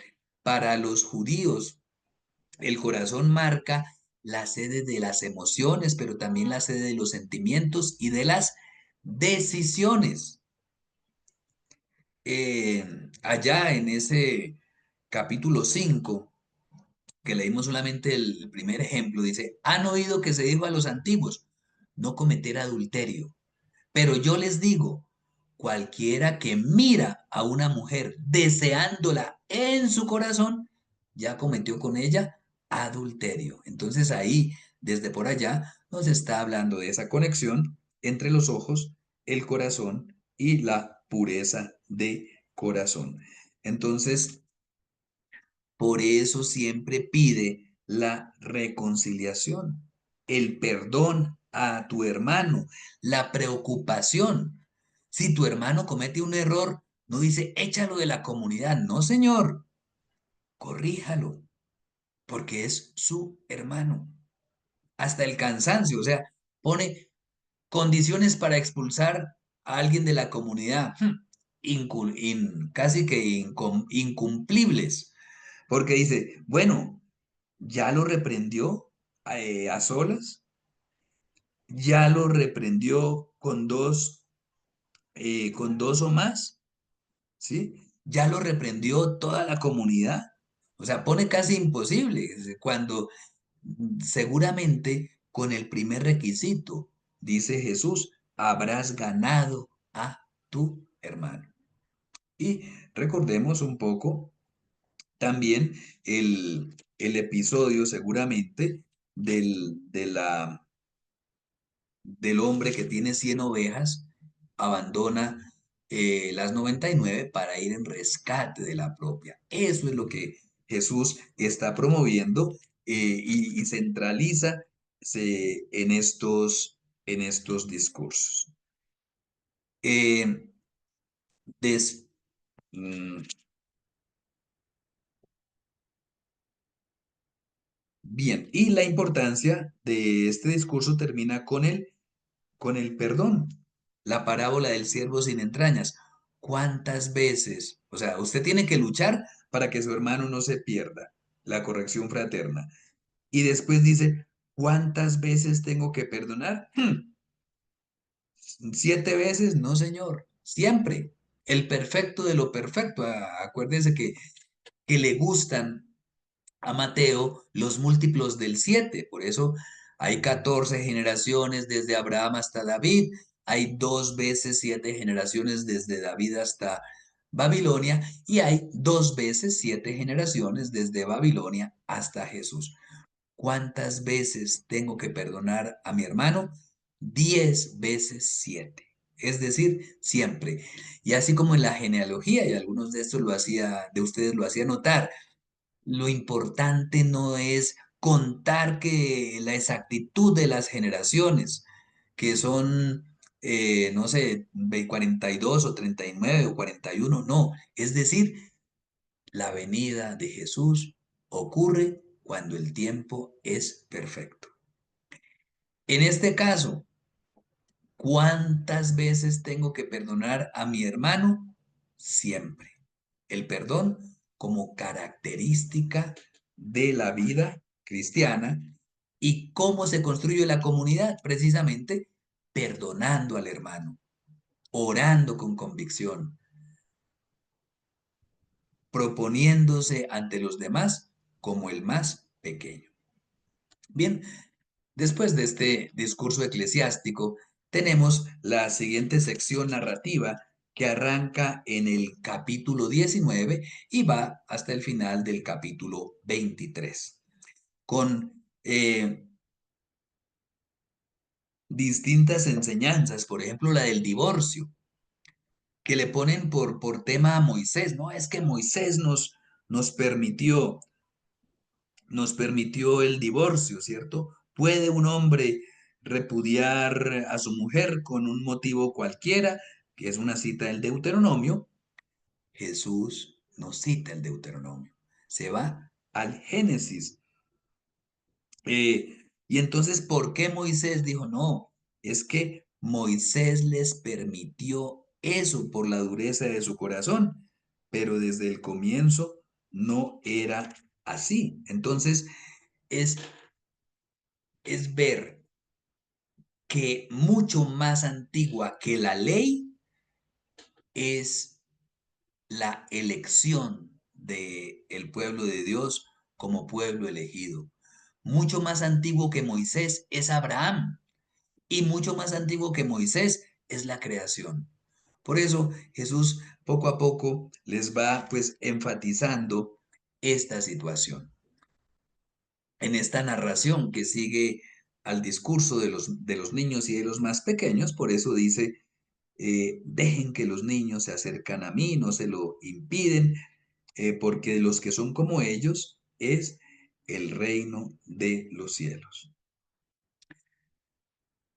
Con con el episodio del joven rico, queda claro que Jesús exige más que la interpretación literal de la ley, ¿no? Cuando el joven se acerca para decirle, ¿qué debo hacer para entrar en la vida eterna? Y le repite los mandamientos. ¿Qué dice el joven rico? Versículo 20, capítulo 19. Todo lo esto lo he cumplido desde mi juventud. ¿Qué me falta? Ya está claro que el cumplimiento literal de la ley, la interpretación de la ley por los contemporáneos de Jesús y seguramente de Mateo, no es suficiente. ¿Qué me falta? Y entonces la respuesta es, ¿qué le falta? Considerar al otro en primer lugar, ¿cierto? Si quieres ser perfecto, anda, vende lo que tienes, dáselo a los pobres, tendrás un tesoro en el cielo. Después, ven y sígueme. Ante la dificultad, ¿cierto? Qué difícil es. Nosotros, sí, viene lo del ejemplo del, del ojo de una aguja y el camello, pero la petición de Pedro, oiga, nosotros lo hemos dejado todo, te hemos seguido. Dice, pues, ¿qué espera para nosotros? ¿Qué ganaremos? ¿Qué ganaremos con eso? Ahí queda como esa pregunta en vilo. Pero dice, cualquiera que por causa de mi nombre haya dejado casas, hermanos, hermanas, padre, madre, mujer, recibirá 100 veces más y también la vida eterna. Muchos primeros serán los últimos y los que ahora son los últimos serán los primeros. Quien no quiere renunciar a proponerse como el primero delante de sus hermanos, pues será el último en el reino de los cielos. Quien en cambio lo hace será el más importante. Tenemos aquí en esta parte, ya donde nos acercamos precisamente a Jerusalén, pues ya una temática que deja ver que lo más crucial está por suceder. La parábola de la viña, con la cual se está denunciando precisamente su futuro homicidio, su futura muerte por parte de los ancianos, de los principales, y culmina con el tercer y último anuncio de su pasión. Vamos camino de Jerusalén. Lo entregarán a los judíos para que se burlen de él, lo crucifiquen, pero al tercer día resucitará. Entonces, allí está. Jesús, ¿a qué está invitando? Jesús está invitando a que lo sigan en su camino de la cruz, mientras quienes aún no comprenden están todavía preocupados por ver cuál es el primer puesto, ¿no? Como el que hace la madre de los hijos del Zebedeo, uno a mi izquierda y otro a su izquierda y otro a la derecha. ¿Van a beber el cáliz, la copa que yo he de beber? ¿Cierto? eh, Dice, pues lo beberán. Pero termina con esa sentencia muy sapiencial. Capítulo 20, versículo 27. El que quiera ser el primero será su esclavo entre ustedes, ¿cierto? Imiten al Hijo del Hombre, que no vino para ser servido, sino para servir. Y esa es la diferencia del modo de proceder pagano, meramente humano. Dice, los principales de las naciones las dominan. Ustedes no se preocupen por dominar a los otros. Preocúpense por servir a los demás. Y aquí tenemos la entrada mesiánica, triunfal de Jesús en Jerusalén, donde dice, ¿eso para qué sucede? Para que se cumpla lo dicho por el profeta. Capítulo 21, versículo 5. La hija de Sión, tu rey viene manso y sentado sobre una burra, sobre un burrito, hijo de animal de carga. Ese, ese, ese entrar en una burra es una mención sutil al aspecto de Jesús como Mesías y como Rey, para que se entienda quienes conocen muy bien la Escritura. Acuérdense que cuando allá en el capítulo 9 del primer libro de Samuel se habla por primera vez de la monarquía y de Saúl como el rey, la primera vez que aparece Saúl, ¿se acuerdan por ahí que lo mandó a buscar el papá? Unas burras. Saúl se encuentra la monarquía buscando las burras del papá. Hay una conexión sutil entre esta mención y Jesús como rey. Precisamente cuando la multitud le dice, Hosana al hijo de David. ¿Y quién es el hijo de rey? Pues un rey. Hosana al hijo de David, bendito el que viene en nombre del Señor. Esta parte culmina pues con una predicación de Jesús con el ministerio de Jesús en, en Jerusalén, que culmina precisamente con una preparación de la parte crucial, la pregunta por la resurrección de parte de los saduceos, de también polémica con los fariseos, porque dice, primero cayó a los saduceos con lo de la resurrección, y cuando dice, uy, pero cayó a los saduceos, vienen los fariseos, eh, a preguntarle ahí cuál es el principal de los mandamientos. Sabemos que Jesús responde no con el principal de los mandamientos, sino con el primero y el segundo, porque eso es para Jesús. Amarás al Señor y amarás a tu prójimo. Dice, de estos dos mandamientos dependen la ley y los profetas. Esa ha sido precisamente toda la preocupación de Jesús a lo largo del Evangelio. Enseguida pues tenemos ya el último discurso, el discurso escatológico en el cual Jesús primero predice la destrucción del templo, nos habla de las señales que hay que vienen allí, la gran tribulación que va a sufrir el Hijo del Hombre y tal vez uno de los, bueno, de los episodios donde habla de manera muy profética, casi apocalíptica. Capítulo 24, versículo 29. Allí el lenguaje es muy apocalíptico, muy profético. La aflicción, el sol se oscurecerá, la luna dejará de brillar.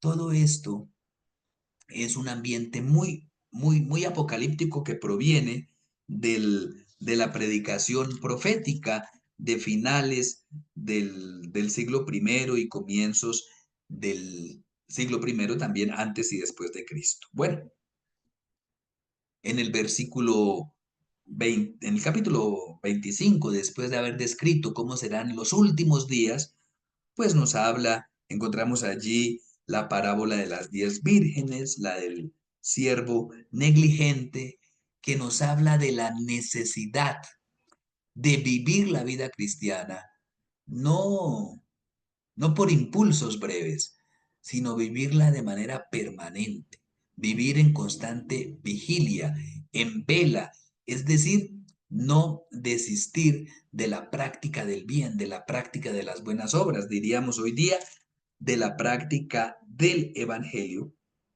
Y allí, culminando el capítulo 26, nos dice en ese juicio final, el hambriento, el sediento, el desnudo, el necesitado, el encarcelado, el enfermo, son el paradigma del hermano que necesita la atención, ¿cierto? Es lo que dice Jesús. Tuve hambre y ustedes me dieron de comer, 25:35.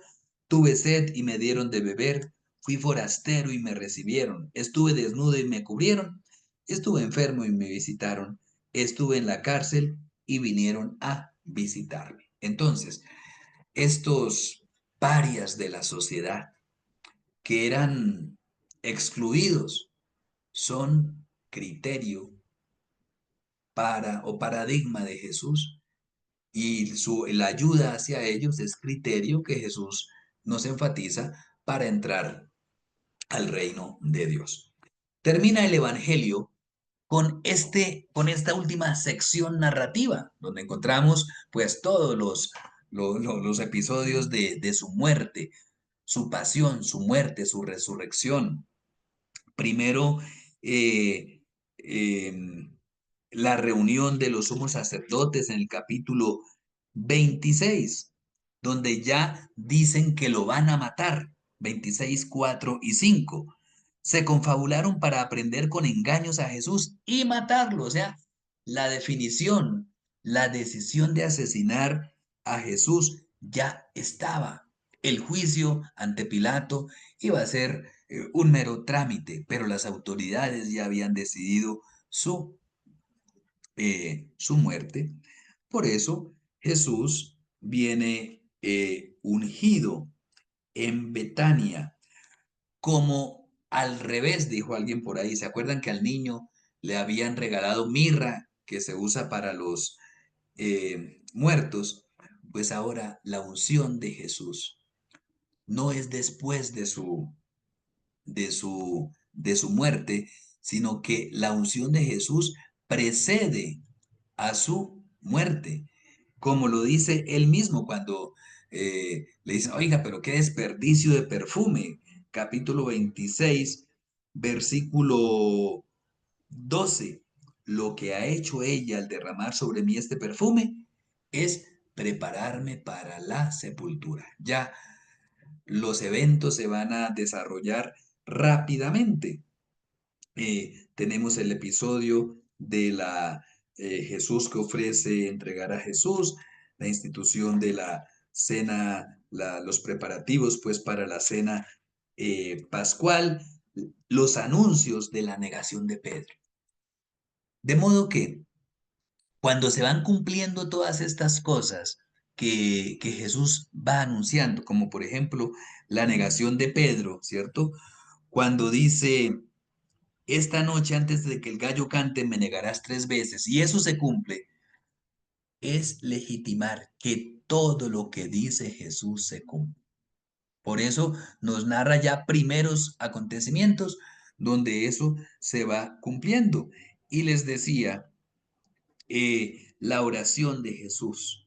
Padre mío, versículo 39 del capítulo 26, si es posible, haz que pase de mí esta copa, pero no se haga como yo quiero, sino como tú quieres.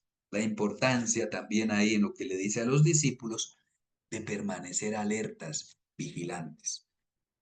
Ya enseguida lo que viene es el arresto, el, el juicio ante el Sanedrín, que sirve de contexto para que se cumpla el, la negación de Pedro, después el juicio ante Pilato y la sentencia de muerte.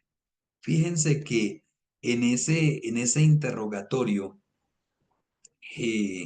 Pilato casi que trata de hacer una profesión de fe.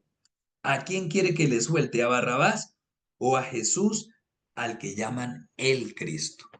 Es con diversos momentos en el Evangelio que se nos presenta a Jesús como el Cristo, y aquí de manera práctica que Jesús tiene el aval para ser el auténtico Cristo. Él es el auténtico Cristo, precisamente. Y así viene condenado, viene crucificado, y en la cruz se pone ese letrero que corrobora la cristología más profunda del Evangelio. Versículo 36. Sobre su cabeza pusieron su causa, escrita, este es Jesús, el Rey de los judíos. ¿Y por qué rey? Pues porque fue ungido, y recordemos que se unge al Rey. Jesús, el Rey de los judíos. Aquí, aunque se hace con motivo de burla, irónicamente se tiene la razón. La muerte de Jesús. Incomprendido, ¿no? Cuando dice Elí, Elí, lema sabactaní, Jesús que ora el salmo allí en el patíbulo, pero en la muerte se rasgó el velo del santuario de arriba abajo, tembló la tierra, las rocas se partieron, se abrieron los sepulcros, etcétera. Es decir, que la muerte de Cristo, lo quiere mostrar Mateo, causa una crisis en el mundo judío. Se rasga el velo del santuario. Ya no tiene sentido el antiguo culto si ahora estamos en la época de Jesús. Y hay un nuevo orden porque el antiguo se rompe, hay temblor, se abren los sepulcros, toda una señal de que un acontecimiento importante ha ocurrido. Incluso allí el, el episodio de tratar de demeritar la resurrección de Jesús, eh, con los guardias, con las noticias falsas acerca de la resurrección. Capítulo 28. Bueno, capítulo 28, versículo 2. Así como tembló, sí, el gran terremoto para la muerte de Jesús, pues el gran terremoto para la resurrección. De pronto un gran terremoto porque un ángel del Señor descendió sobre la tierra. De esta manera conecta ambos hechos. La muerte y la resurrección hacen parte del único y gran misterio de Jesús. Termina esto pues con los relatos del sepulcro vacío, de los chismes sobre el robo de la muerte de Jesús, ¿no? Dice, ellos tomaron el dinero, los soldados, y dijeron pues que los discípulos eran, ¿por qué el sepulcro está vacío? ¿Qué dice un creyente? Porque Cristo ha resucitado. ¿Qué dijeron los romanos y los que no creyeron? ¿Por qué el sepulcro está vacío? Porque los discípulos se han robado el cuerpo. Y termina ya, después de todas las enseñanzas, después de todas las acciones, con esa gran comisión universal. Vayan por todo el mundo, vayan hasta los confines y prediquen, enseñen. El gran maestro ahora le dice a ellos, enseñen ustedes, hagan discípulos en todas las naciones, enséñenles los que yo les he enseñado. Es eso, bautícenlos en el nombre del Padre y del Hijo y del Espíritu Santo, enséñenles a cumplir todas las cosas que les he mandado y yo estaré todos los días hasta el confín del mundo. Con estas palabras termina Mateo su evangelio y deja bien puesto que aunque el evangelio comienza en el mundo judío, el misterio de Jesús no se puede encerrar o restringir únicamente a este mundo, sino que va al mundo de los gentiles, tan despreciado muchas veces por el mundo judío, pero ahora revalorado desde el mundo cristiano, del cual hacen parte personas provenientes del mundo judío y personas provenientes también del mundo pagano. Bueno, hay espacio para un par de preguntas, si así lo desean.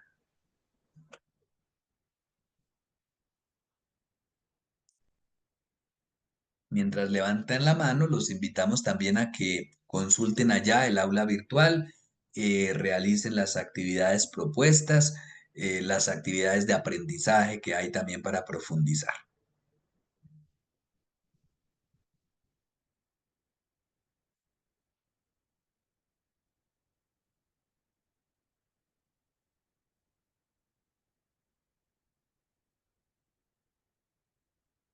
Hoy creo que los dejé más extrañados que los soldados después de la resurrección. Profesor, buenas tardes, soy Estrella. La verdad ¿cómo decirlo, no?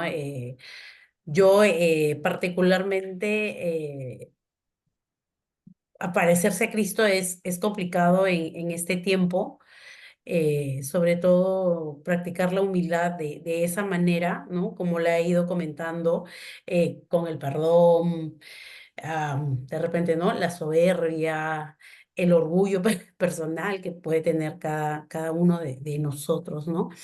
He ido escuchando, ¿no? A otras personas también, ¿no? Y lo que rescataba la mayoría de ellos era, ¿no? O sea, la humildad con la que él podía hacer las cosas y a veces es difícil, ¿no? Por el trasfondo que tiene cada ser humano. Yo rescato eso, la verdad, ¿no? Yo recibí a Cristo a los 27 y el proceso continúa, ¿no? Hasta el día que venga, pero intento porque trabajar con gente que no es creyente es muy duro. Yo he estado, yo no terminé de estudiar administración, pero siempre estoy en unas reuniones por temas laborales con gente bien letrada, con ateos, con budistas, y bueno, trato de aplicar, ¿no? Un poco de esa humildad que quizás en algún momento de mi vida no la he tenido, ¿no? Quizás no la he practicado mucho con mis padres terrenales porque el letrado pues siempre te quiere dejar por los suelos.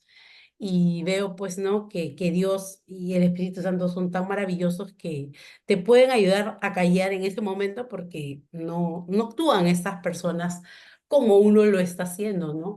Yo de Jesús valoro eso por sobre todas las cosas. Quizás no tengo todas las riquezas, pero le doy gracias a Dios que cuando escucho a los hermanos, ¿no? Rescatar esas cosas importantes y para mí, la humildad siempre me parecía cómo empezaba Mateo, o, ¿no? O como estás hablando de Marcos y de Pablo, y eso a mí me ha impactado mucho, ¿no? Entonces decía, pero ¿por qué? No sabía cuando dicen las comparaciones, ¿no? En este tiempo y en este tiempo otro, pero no muy lejos de la realidad en la que actualmente vivimos, ¿no? Y bueno, por eso estoy en la clase y yo oraba mucho al Señor y me decía en una prédica, ¿no? Rescata lo bueno y desecha, ¿no? Lo malo, para que de esa manera yo pueda seguir, ¿no? Tocando otros corazones y bueno, ¿no? Se cumpla lo que él dice, ¿no? Compartir la buena noticia. Eso es lo Bueno, que yo puedo expresar, ¿no? Y bueno, que Dios igual le siga bendiciendo para seguir aprendiendo en las clases siguientes. Gracias, profesor. gracias, Estrella. De eso se trata, ¿sí? No solamente de conocer, sino como dice Jesús al final del Sermón de la Montaña, el que escuche estas palabras y las ponga en práctica será como el hombre sabio. Si hay otro aporte o duda, pregunta, con mucho gusto. Sino como complemento final a lo que decía Estrella, también en el discurso de la montaña, pues ahí está esa palabra que dice Jesús. Mire, si a ti te dan una bofetada, pon la otra mejilla. Si te obligan a caminar una milla, camina dos. Si alguien te quita el manto, dale también la túnica. Es que hay una parte que es cumplir los deberes ciudadanos. Es eso, cumplir unos deberes ciudadanos. Hay que hacer unas cosas porque toca. Pero usted, ¿qué es lo que hace de más? No por coacción, sino por convicción. ¿Usted por qué como ciudadano no asesina a alguien? Pues precisamente porque el Código Penal se lo prohíbe. Pero usted como creyente, ¿qué hace? Trata a todos con alegría, con fraternidad, con humildad, con mansedumbre. Bueno, cuénteme, Norberto, muy cortico. Sí, tal vez en todo lo que nos explicó, una parte en el versículo 28, cuando Pedro le dijo, ¿verdad? Hazte de mí, Satanás, le dijo Jesús. Me gustaría que tal vez diera un poquito más ahí, me quedé un poquito confundido. Bien, porque Satanás, Hemos leído una versión que dice apártate, ¿verdad? ¿Y usted dice alguna diferencia ahí? es que sí, las traducciones tienen como propósito ayudarnos a entender lo que dice el texto. Ujú. Lo que hay allí detrás en el texto original griego dice, hazte detrás de mí, Satanás. No es aléjate ni retírate, hágase para allá, después lo atiendo. No, es un llamado a ser discípulo. Pedro, hazte detrás de mí. Es decir, sígueme, mire yo para dónde voy. Voy para la cruz, voy para Jerusalén, a padecer, a entregarme. Si tú Ah, no te haces detrás de mí, eres alguien que trata Satán. Satán es la Satanás en el mundo antiguo, significa, eh, no es un nombre propio, es una profesión, es un oficio. El oficio de fiscal, el oficio de hacer caer al otro, de encontrar al otro culpable. Por eso Jesús le dice Satanás, porque tiene más cara de Satán, porque está impidiéndole a Jesús que no cumpla su misión, que de discípulo. Dice, yo te tengo a ti para el oficio, no para el oficio de Satán, hacerme caer, sino para el oficio de discípulo. Hazte detrás de mí. entendido, maestro. Gracias. No, ya lo entendí hoy. Sí. Gracias, Bueno, muy amable. Gracias. gracias a ustedes por su paciencia, por su atención. eh, y les deseo pues que culminen con éxito también las actividades que hay. Hermana Leticia, no sé si hay algún aviso final. Gracias a ustedes. Las gracias a usted. Gracias, pastor. Bueno, muy interesante. Yo sé que ustedes van a estar todavía musitando, rumiando todo esto y ustedes tienen para que puedan entrar a la plataforma y hacer sus preguntas, tanto esta semana y la que sigue. Y el profesor va a estar entrando cada viernes a responderlo, así que no tenga como dice, temor, ingrese y haga sus preguntas.